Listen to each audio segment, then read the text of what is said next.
मग तुम्ही दशमहाविद्या निवडू नाही शकत, ती दशमहाविद्या तुम्हाला निवडेल. तर ह्या सगळ्या गोष्टींबद्दलचे हे जे गैरसमज आहेत, त्याच्याबद्दल तुमचं काय मत आहे? ह्या एनर्जी इतक्या इंटेन्स आहे, इतक्या इंटेन्स आहे. शी विल किल दॅट निगेटिव्ह. गरज आहे तुम्ही फक्त ते नीट पद्धतीने वापरायची. ऑफकोर्स म्हणजे तुम्हाला कर्म करावंच लागेल, तुम्हाला हालचाल करावीच लागेल. These are all energies which support you in terms of spiritual upliftment. की या दशमहाविद्या यांचा आपल्या प्रत्येक घराच्या आपल्या ज्या दिशा आहेत, तर कोणत्या दिशेला कोणती दशमहाविद्या असते आणि त्याचा कसा वापर करायला पाहिजे? शक्तिपीठ किंवा मंदिराचं टेम्पल आर्किटेक्ट आहे, हे चक्रासवर डिपेंड असतं. बरोबर, बरोबर. त्याच्यानंतर त्या डोंगरावर 5 प्रकारच्या वनस्पती पाहिजे. This is a basic selection of temple architect. किंवा इथे नुसतं एक मंत्र उच्चारण जर केले तरी इथला वास्तुदोष दूर होईल. अशा काही केसेस तुम्ही केल्यात का? किंवा असं कधी होतं का? असं शक्य आहे का? मग अशा वेळेला वास्तूचे कोणते नियम त्यांनी फॉलो केले पाहिजेत, जेणेकरून स्मशान जरी असलं तरी त्या एनर्जीज आपल्याला चांगला बॅलन्स करतात? नॉर्थ ईस्टची एंट्री, नॉर्थ ईस्टला टॉयलेट किचन किंवा साऊथ वेस्टची एंट्री आली की तुमची त्या घरातली एनर्जी गेली आणि शक्ती गेली तर शिव हा फक्त मुर्दा आहे. की तंत्र असेल, यंत्र असेल, दशमहाविद्या असेल, या सगळ्याचा आपण वास्तूमध्ये सुद्धा वापर करायला पाहिजे आणि अपडेट करायला पाहिजे. ह्या दशमहाविद्या इम्प्लिमेंट करण्याच्याही काही स्टेप्स आहेत किंवा काही गोष्टी आहेत. साम दाम दंड भेद ह्यानी जेव्हा रिझल्ट येत नाही तेव्हा सगळ्यात लास्टला आईकडे जावं लागतं. भविष्यशाला. याच नोटवरती ना मला आपल्या ह्या सगळ्या डिस्कशनच्या पुढच्या टप्प्याकडे जायचं आहे. तुमच्या बोलण्यातनं आता अनेक दशमहाविद्यांची कळत नकळत नावं आली. तर जसं तंत्र हा जसा एक टॅबूचा विषय, तसंच या दशमहाविद्या या सुद्धा एक टॅबूचा विषय. त्याच्यावरती अनेक गैरसमज आहेत. जसं मी तुम्हाला म्हणलं की मी स्वतः I was attending one workshop आणि जिथं त्यांनी सांगितलं की आता हा बेसिक झाला, आता तुम्हाला ॲडव्हान्स लेवलचा वर्कशॉप करायला लागेल. मग तुम्ही दशमहाविद्या निवडू नाही शकत, ती दशमहाविद्या तुम्हाला निवडेल. तर ह्या सगळ्या गोष्टींबद्दलचे हे जे गैरसमज आहेत, त्याच्याबद्दल तुमचं काय मत आहे? तंत्रशास्त्रामध्ये सगळ्यात पहिले one of the most important thing की यू नीड वन गुड गुरु. आणि गुरु पहिले सगळ्यात पहिले तुमची प्रकृती बघतात. जर तुम्ही प्रकृती हा टॉपिक तुम्हाला माहित नसेल तर मागच्या पॉडकास्टमध्ये आपण डिस्कस केलाय. बरोबर, भगवद्गीतेत सांगितल्याप्रमाणे 3 प्रकारच्या प्रकृती, वात पित्त कफा बरोबर. किंवा रजस सतव तमस. सतववाल्यांनी सतव डेटीचीच प्रकृती आराधना करावी, रजसवाल्यांनी रजोगुणीची करावी, तमसवाल्यांनी तमोगुणीची करावी. हे गुरु ठरवतात. हे यू कांट डिसाइड. सतवगुणी म्हणजे हरिण, म्हणजे एकदम घाबरट स्वभाव.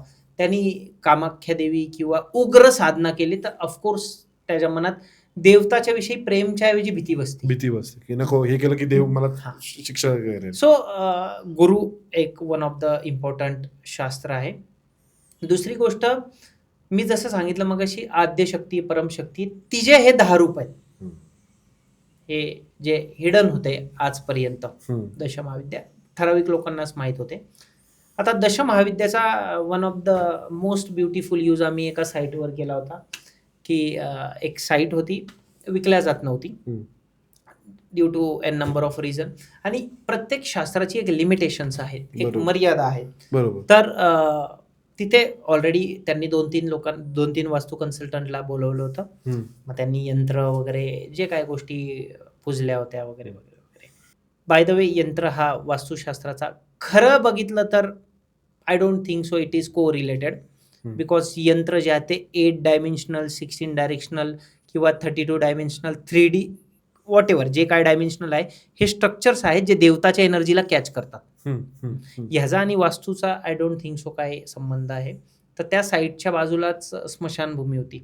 स्मशानभूमीचे व्हायब्रेशन, आता ऑफकोर्स एखादा माणूस, एखादा कस्टमर क्लायंट सोसायटीमध्ये फ्लॅट बुक करायला येतो, त्यावेळेस जसा तो उजवा पाय किंवा डावा पाय साईटमध्ये ठेवतो त्याच्या मनात एक धडकी भरती की बाजूला स्मशानभूमी. मग तिथे फ्लॅट्स विकल्या जात नव्हते. दशमहाविद्यामधली सगळ्यात पहिली विद्या आहे काली. काली म्हणजे she will turn your fear into power. वा वा वा वा. बऱ्याच लोकांनी निगेटिव्ह पोर्ट्रे केलं, but yes, Kali represents power. आणि दक्षिणा काली तर यमावर मात देते.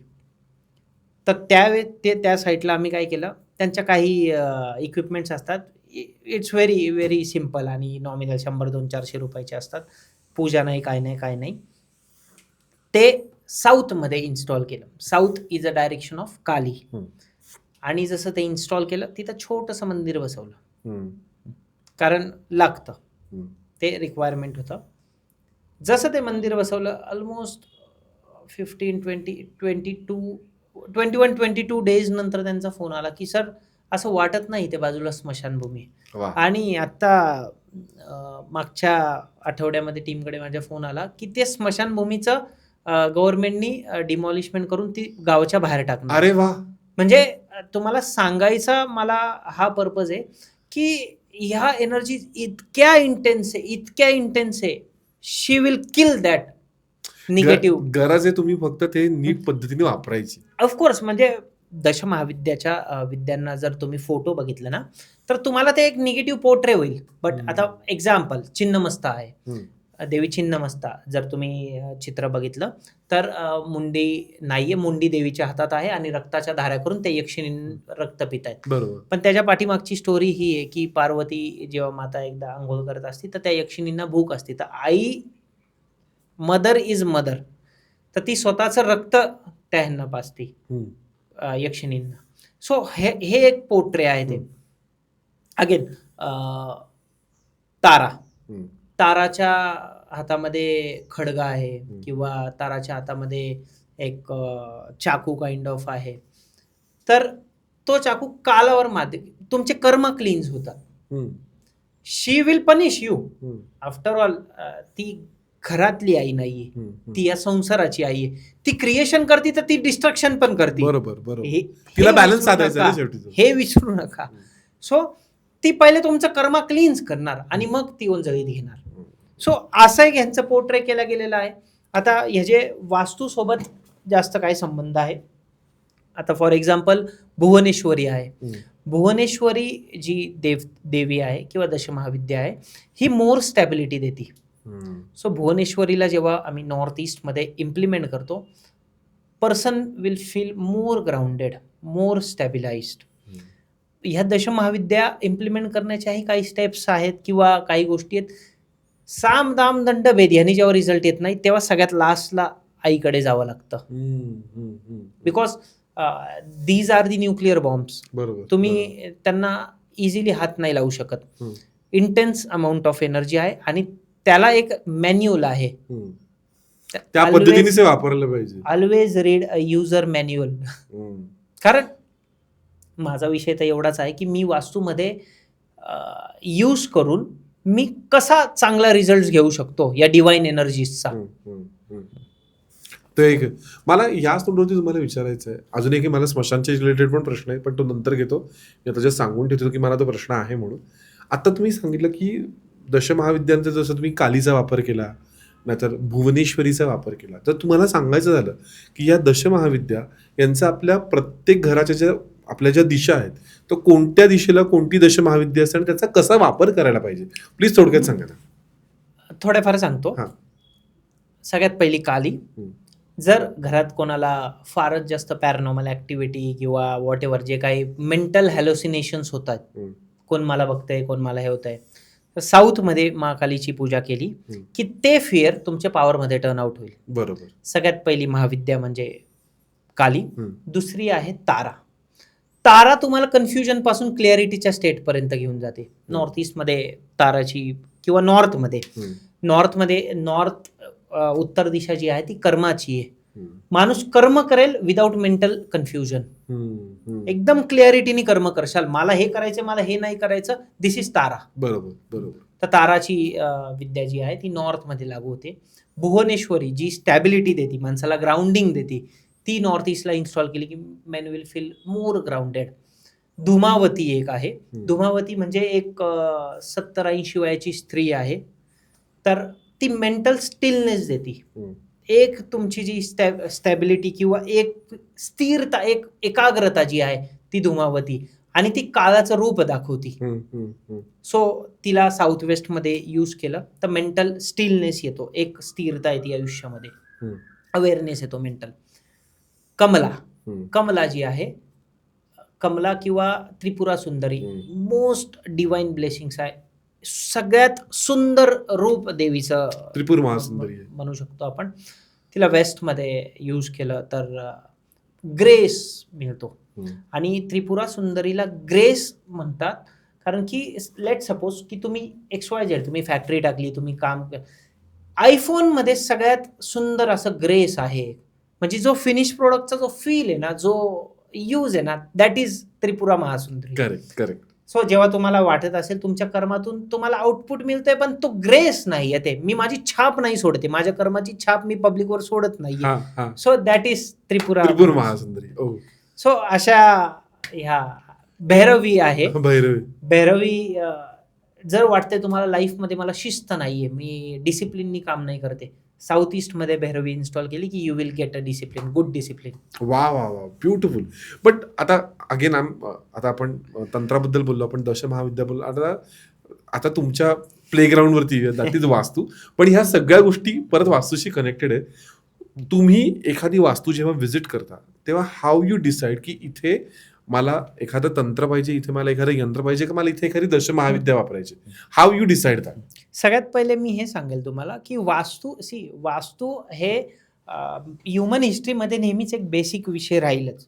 बिकॉज आयुर्वेद असू द्या, आयुर्वेदला इम्प्लिमेंट करण्याकरता तुम्हाला you will need a good hospitals. बरोबर. तंत्रला तुम्हाला माहिती शक्तिपीठ कशी झाली? शक्तिपीठ किंवा मंदिराचं टेम्पल आर्किटेक्ट आहे हे चक्राजवर डिपेंड असतं. बरोबर. तर दशमहाविद्यालाही असं निवडलं जातं की आजूबाजूला एक नदी जी उत्तरेकडे जाते, त्यानंतर असा डोंगर पाहिजे की जो प्रॉपर कासवासारखा आहे, त्याच्यानंतर त्या डोंगरावर 5 प्रकारच्या वनस्पती पाहिजे. This is a basic selection of temple architect, specially Dashamahavidya. परत दशमहाविद्याला ओपन ग्रेव्हयार्ड पाहिजे, स्मशान पाहिजे.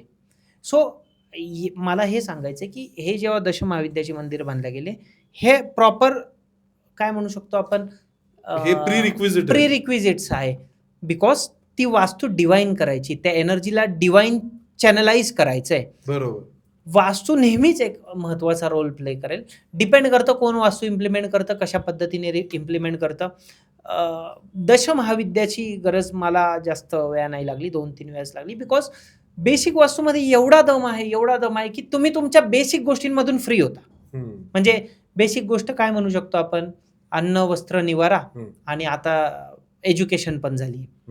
ह्याच्यातून तुम्ही अपलिफ्ट होतातच बेसिक वास्तू. अगेन मग ॲस्ट्रो वास्तू केलं की मग जिथून वर आले तिकडून वर येता. ते महाविद्या कशाला यूज करायची? Wien you have each and everything. तुम्ही बघायचं तुम्हाला तर ओम स्वामी म्हणून आहेत. I love that guy. I am very big fan. वयाच्या 9-10 वर्षी त्यांनी ज्योतिष शिकलं.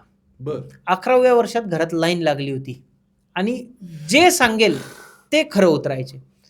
Then they went to UK, Australia. त्यांनी बघितलं की IT चा ट्रेंड आहे, स्वतःची कंपनी टाकली. जे सगळ्यांच्या माइंडमध्ये होतं ना की संन्यास घेतात, संन्यास का घेतात? कारण यांना काही येत नाही, यांनी आयुष्यात फेल्युअर बघितलेले असतात. तुम्ही स्टोरी बघा त्यांची. पीक लेवलला सगळ्या कंपन्या स्थापित केल्या. He has at that time he has Porsche and all, Lamborghini. आणि या लेवलला जाऊन संन्यास, या लेवलला जाऊन त्याग केला आणि साक्षात गायत्री मंत्र सिद्ध करून त्रिपुरा सुंदरीचं दर्शन ओम स्वामींनी केलं. त्यांचं चरित्र फार मला जास्त आवडतं. सो हे डिवाइन आहेत. त्यामुळे महाविद्या किंवा दशमहाविद्याचा वापर हा तेव्हाच यूज करायचा की जेव्हा तुमच्या अंडर जेवढे फॅक्टर्स आहेत ते इम्प्लिमेंट करून झाले, still you are not getting good result, तेव्हा फक्त यूज करायचा. मी आता एवढं तुमची अनेक रील्स बघतो आहे, तुम्ही सांगता की अरे इथे ही पाण्याचं स्टोरेज नको, इथे हे नको, ते नको.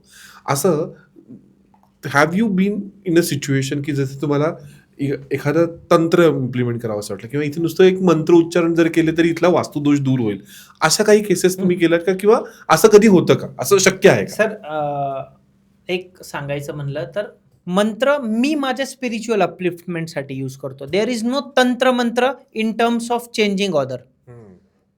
असं जर असतं तंत्रांनी किंवा मंत्रांनी दुसऱ्याला बदलता आलं असतं तर स्वतः श्रीकृष्णाने एवढं घडवून नसतं आणलं. तुम्हाला कर्म करावंच लागेल, तुम्हाला हालचाल करावीच लागेल. These are all energies which support you in terms of spiritual upliftment. Materialistic गेन्ससाठी तुम्हाला कष्ट करणंच आहे. वा वा वा. याच्यामध्ये म्हणजे दुमत कुठलंच नाही. पण जसं आता प्रत्येक काळ म्हणजे प्रत्येक 2-3 काळानंतर अनेक गोष्टी ह्या अपडेट होत असतात. म्हणजे अगदी तुम्ही बेसिक इंस्टाग्राम बघा, 5 वर्षापूर्वीचं इंस्टाग्राम आणि आत्ताचं इंस्टाग्रामच्या खूप फरक पडतो.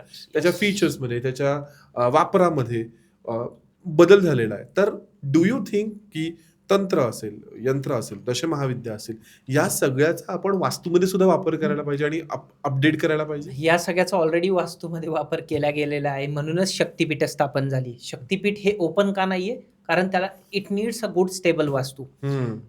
वास्तूमध्ये बेसिकली जास्त असं काही मोठं नाहीये. मी मागच्या आपल्या पॉडकास्टमध्ये जर सांगितलं की नॉर्थ ईस्टची एंट्री, नॉर्थ ईस्टला टॉयलेट, किचन किंवा साऊथ वेस्टची एंट्री आली की तुमची त्या घरातली एनर्जी गेली आणि शक्ती गेली तर शिव हा फक्त मुर्दा आहे. हे ते घर नुसतं खोकं आहे. तुम्ही कर्म करा, त्या कर्माचा रिझल्ट तुम्हाला मिळणार नाही. तो रिझल्ट मिळवायला तुम्हाला पुढचा जन्म घ्यायला लागेल. हिंदुइझम पुनर्जन्माच्या थॉट प्रोसेसवर चालतो की जे एखादं तुम्ही कर्म करता ज्याचं तुम्हाला ह्या जन्मात फळ नाही मिळालं तर you have to take that fruit in next birth. बरोबर. रिइन्कार्नेशन मध्ये. मला ह्याच नोटवरती ना एक महत्वाचा प्रश्न विचारायचा की अनेकदा असं होतं की एखादा व्यक्ती एखाद्या घरामध्ये राहायला जातो, सुरुवातीला खूप छान चालू असतं, बट वन फाईन डे असं काहीतरी होतं ना की सगळीकडनंच फासे उलटे पडायला लागतात. तर मग ह्या वेळेला त्या वास्तूचा दोष असतो की त्या माणसाच्या कर्मांचा दोष असतो? सोप्या भाषेत सांगायचं म्हणलं, आजार जेव्हा होतो तो टाइम आजार होण्याचा नसतो. थोडं समजायला आय डोंट नो.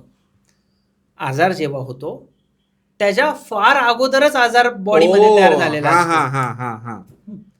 आजार 3 लेवलला होतो: आहार, विचार, व्यवहार. सगळ्यात पहिले आजार हा मेंटल माइंड मध्ये मॅनिफेस्ट होतो. मग तो आहारात येतो, मग तो विचारात येतो, मग तो बॉडीवर येतो. बरोबर. काइंड ऑफ वास्तुदोष असतोच ऑलमोस्ट. आपण आता शहराच्या बाउंड्रीज मध्ये राहतो, प्रत्येकाच्या घरात, माझ्या घरात वास्तुदोष होता, बट तो ट्रीटेड असावा. 98% गोष्टी विदाऊट तोडफोड आहे, इझिली इम्प्लिमेंट करू शकतो. 2% मी सांगतो, 2% तर काळजी घ्या, तेवढी तर घेऊ शकतो कोणी. आणि तेवढी जरी काळजी घेतली तर बेसिक गोष्टींपासून तुम्ही बाहेर येशाल, एवढं तर नक्की आहे. मगाशी तुमच्या बोलण्यात स्मशानाचा एक जो उल्लेख आला, पूर्वी आपण बघितलं असेल की स्मशानं जनरली गावाच्या वेशीच्या बाहेर असायची. आता काय झालंय, शहरं इतकी एक्सपांड झालीत की स्मशानाच्या अवतीभोवती तुम्हाला बांधकाम करणं मस्टच आहे. मग अशा वेळेला वास्तूचे कोणते नियम त्यांनी फॉलो केले पाहिजेत जेणेकरून स्मशान जरी असलं तरी त्या एनर्जीज आपल्याला चांगला बॅलन्स करता येतील? सगळ्यात पहिले स्मशान का बांधत होते त्याचं मी नेहमी लॉजिक्सवरच बोलतो सर. म्हणजे I never talk to without logic. स्मशान बांधलं गेलं, पृथ्वीवर काही स्पॉट्स होते जे ब्लॅक होल्स होते. तिथे जाऊन टाइम थांबतो ब्लॅक होल्सवर. तुम्ही जर फिजिक्स वगैरे वाचला असेल तर तुम्ही वाचू शकता what is black holes. Black holes होते तिथे, मानवी जीवन जाऊ नये ह्याच्यासाठी तिथे स्मशान बांधलं गेलं. तिथे मानवी प्रजाती जाऊ नये याच्यासाठी तिथे स्मशान बांधले होते. आजकालचे स्मशान तर नॉर्मल जागेवर बांधलेले. आणि जर भगवान शिव म्हणत असतील परिवर्तन हा संसाराचा नियम आहे, आय नेव्हर थिंक की स्मशान असली तर तिथे जाऊच नये, हे करू नये, ते करू नये. परिवर्तन हा संसाराचा नियम आहे. स्मशान म्हणजे तिथे कुठल्या तरी गोष्टीचा एंड होतोय, पण तिथून नक्कीच कुठल्या तरी गोष्टीचा स्टार्ट होणंच आहे. त्यामुळे तसं ते निगेटिव्ह येण्याचा अर्थ नाही. एक चांगली रेमेडी, ज्या स्मशानाच्या बाजूला हॉस्पिटल असेल, बिल्डिंग असेल, साऊथला तिच्या कालीची मूर्ती स्थापित करून टाकायची. बेस्ट, एकदम रामबाण उपाय. म्हणजे मला याच नोटवरती ना अजून एक प्रश्न तुम्हाला हे विचारायचा आहे की जसं तुम्ही सांगितलं की स्मशानाला एक स्पेसिफिक जागा असायची, तसं आजकाल आपल्या इथे खूप एक मंदिरं बांधायचं खूप पेव आहे की कोणीतरी काहीतरी हे ठरवतं की अरे मला मंदिर बांधायचं, पण ते मंदिर बांधायचं सुद्धा तिथे एक लॉजिक असायला पाहिजे, त्याचं एक वास्तू असायला पाहिजे. आणि रिसेंट टाइममध्ये मी तुमचे रील्स पण बघते, तुम्ही सध्या खूप मंदिरं एक्सप्लोर करताय. सो जी लोक आता बघतायत की ज्यांना पुढे मागे भविष्यामध्ये एखादं मंदिर बांधायची इच्छा आहे, तर त्यांनी काय काय गोष्टींची खबरदारी घेतली पाहिजे? मंदिर बांधणं हे फार डिवाइन काम आहे आणि मंदिर हे कधीच कमर्शियलायझेशनसाठी केलेलं नव्हतं. हं. मंदिर हे एनर्जीचे इपी सेंटर्स होते. हं. जसे ब्लॅक होल्स आहेत पृथ्वीवर, तसेच एनर्जीचे इपी सेंटर्स आहेत जिथून एनर्जीचा फवारा बाहेर निघतोय. बरोबर. डॉट त्या स्पॉटवर मंदिरं बांधल्या गेली. मेन म्हणजे कामाख्या. हं. कामाख्या जर आतमध्ये गेला, विग्रह नाहीये, हं. योनीसारखा शेप आहे फक्त दगडाचा हं. आणि तिथून वॉटर सोर्स आहे. बरोबर. हे मी एनर्जीचे स्प्रिंकलर्स म्हणतोय. हं. तिथे मंदिर बांधल्या गेले. मंदिर बांधताना 3 प्रकारचे दगड यूज करायला लागतात. नपुंसक दगड, स्त्रीलिंगी दगड आणि पुल्लिंगी दगड. हं. बाहेरून मंदिराच्या असतो तो पुल्लिंगी दगड असतो. आतून गाभाऱ्याचा जो असतो तो स्त्रीलिंगी असतो आणि फरशीवर जो असतो तो नपुंसकलिंगी दगड असतो. न्यूट्रल दगड आपण ज्याला म्हणतो. अगेन मंदिरातली मूर्ती जी आहे, कुठलं नक्षत्र चालू आहे त्यानुसार मंदिराचे ओपनिंग्स. हं. ज्या नक्षत्र आहे त्याच नक्षत्राचा देवता, त्याच देवताच्या पोझिशन, चक्रां रिलेटेड पोझिशन्स, अशा भरपूर जास्त काही टेक्निकल्स स्पेसिफिकेशन आहे. इवन सो म्हणजे असं उचलली जीभ लावली टाळाला प्रमाणे जाऊन चला आज मला मंदिर बांधायचं असं करता वोंट नाही. Get that feel. You won't get that feel. Me recently भरपूर मंदिरं फिरण्याचं माझं एकच रिझन आहे, जे मला माझ्या गुरूंनी शिकवलं, जे मी शिकलो हं. हे खरंच वर्क करतंय का. हं. हे जस्ट म्हणजे मला हे कोणीच दिसलं नाही की तुम्ही तुमचं शिकलेलं कितपत इम्प्लिमेंट करताय किंवा कितपत व्हेरीफाय करताय. हं. कारण माझी एक सवय की मी एखादी नवीन गोष्ट शिकलो, मी पहिले करून बघतो ती गोष्ट वर्कआउट होतीये का. हं. कारण ह्या पद्धती ज्या आहेत ना, ह्या एखाद्याला अपलिफ्ट करू शकतात तर खड्ड्यात पण घालू शकतात. बरोबर. त्याच्यामुळे ह्या करताना काय सावधता आपण बाळगली पाहिजे. डायरेक्ट उठून सुटून मी रील्स बघतो, बऱ्याचशा व्हिडिओज बघतो. लिटरली म्हणजे एखाद्या घरामध्ये घराचा सेंटर ओपन करतात, तिथं यंत्र टाकतात. फार भयंकर प्रॅक्टिसेस आहेत या. म्हणजे आय नेव्हर थॉट. मी माझ्या स्वतःच्या घरात मी कधी 200, 400, 500 रुपयापेक्षा जास्त रेमेडी कुठला केलेला नाही. आणि मी काही तंत्र-मंत्र काही करत नाही. मी नॉर्मल माझं कर्म करतोय. जस्ट मला असं वाटतं ह्या विद्या पास्ट लाईफमधून येतात आणि या स्पिरिच्युअल लेवलला मला अपलिफ्ट व्हायचं आहे, तर it will definitely help me. पण मटेरियलिस्टिक गेन्सला मला नाही वाटत, कारण साधने क्लिअर कट तंत्रशास्त्रामध्ये लिहिलंय. साधना तेव्हाच चालू करावी जेव्हा तुम्हाला नैसर्गिक संसाधन उपलब्ध आहेत. क्लिअर कट आहे. So I never involve into it. Just एक नॉर्मल उपासना और जो देवता तुम्हाला आवडतो त्याची उपासना करा. एक चांगली टिप आहे. टिप म्हणू शकता, नोट म्हणू शकता, what ever you called it as. तुम्ही ज्या देवताला मानता वर्षभर ॲटलिस्ट 2 ते 3 दिवस त्या देवताच्या क्षेत्रामध्ये जायचं. वा. आणि तिथे 2-3 दिवस राहायचं. 2-3 दिवस कंटिन्यू त्या मंदिरात जायचं. जेणेकरून काय होईल, तुमच्या एनर्जीज त्या देवतासोबत अलाइंड होतील. किती यू विल सुंदर. Get good blessings. किती ही सुंदर. फार छान प्रॅक्टिस आहे आणि फार चांगले रिझल्ट्स आहेत या प्रॅक्टिसचे. मग तुम्ही कुलदैवत म्हणा, इष्टदेव म्हणा, पण जा तुम्ही ज्या देवताला मानतात त्या देवताला. आय स्टील रिमेंबर मला एकदा एका ह्याच अभ्यासकाने सांगितलं की तुम्ही जाता कुलदेवीला नमस्कार करता आणि लगेच सेम डे निघून जाता. तुम्ही त्याच्या सानिध्यात राहणं गरजेचं आहे. तुम्ही क्षेत्रामध्ये राहणं गरजेचं आहे. करेक्ट. बाउंड्रीजमध्ये राहणं खूप गरजेचं आहे. म्हणजे त्याचं कनेक्शन काय ना, हे लॉजिकल वेने आज मला तुमच्याकडनंही कळतंय. आणि आता ऍक्च्युली माझा जो शेवटचा प्रश्न आहे तुम्ही समाप्त खूप केलेला आहेच आहे. पण मला तुम्हाला हेच विचारायचं आहे की सिन्स तुमचा तर सगळ्या क्षेत्रामध्ये मुक्त संचार आहे, जसं तंत्र झालं, मंत्र झालं किंवा वास्तू झालं, दशमहाविद्या झालं. एका सर्वसामान्य माणसाने या सगळ्या गोष्टींचं जर इम्प्लिमेंटेशन करायचं असेल तर what should be that standard practice which everyone should follow. मला हे सांगू वाटेल की मी माझ्या व्यवसायाची, मी माझ्या कर्माची मी कधीच प्रमोशन्स नाही केलं आणि I never ever need of that. म्हणजे मला माझ्या गुरूंनी हे शिकवलं, जर तुम्ही राईट वेमध्ये इम्प्लिमेंट करताय ना, you don't need to promote. Correct. तर मी हेच सांगेल की प्रत्येकाचं एक क्षेत्र असतं. जसं एका डॉक्टरचं एक क्षेत्र आहे, स्वतःच्या हातातून इंजेक्शन घ्यायला जाऊ नका. काय प्रमाणात घेशाल, कुठे देशाल, अवघड होऊन जाईल. बरोबर. त्याच्यामुळे जो प्रॉपर आहे, जो प्रॉपर कन्सल्टंट आहे, तुम्हाला वाटतं तुमच्या आजूबाजूला कोण आहे, तुम्ही त्याला अपॉइंट करा. आणि you have to understand this is very serious field. बरोबर. हे असं नाहीये की आला अँटिना घेऊन आणि समथिंग जादू आहे. बिलकुल नाहीये. Each and everything is technical आणि प्रत्येक गोष्ट एक कोरिलेट आहे.